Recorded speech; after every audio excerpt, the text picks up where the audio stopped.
1 year since George Floyd was murdered by a Minneapolis police officer. His death continues to be felt deeply here in Houston, where he grew up in the 3rd Ward, and across the country. And on the first anniversary of his death, Floyd's family spent the day in Washington to visit the Capitol and also the White House. And while the family had hoped to have a bipartisan law enforcement reform bill passed ahead of this anniversary, congressional negotiators are still at odds over how to police the police. Our Sion Rhodes live in Washington, right outside the White House tonight, where Floyd's family met with President Biden just within the last few hours. Sion?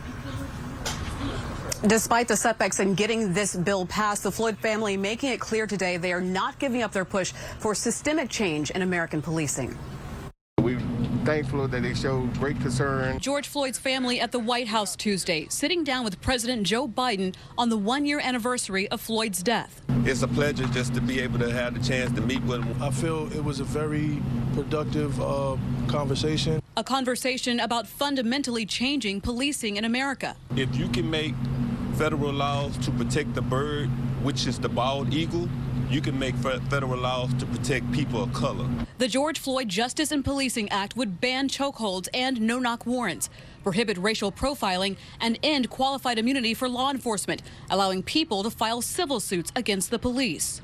President Biden set today's anniversary as a deadline for Congress to pass the bill and get it to his desk for signage, a deadline Congress failed to meet. He did let us know that he supports passing the bill, but he wants to make sure that it's the right bill and not a rush bill. A bill that would honor the legacy of George Floyd, who, in the words of his daughter Gianna, changed the world. Say his name. George Floyd.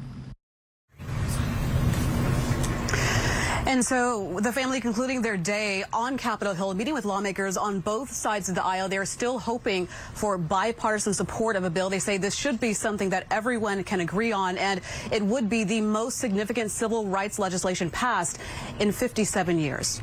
Live at the White House, Sion Rhodes, KPRC 2 News.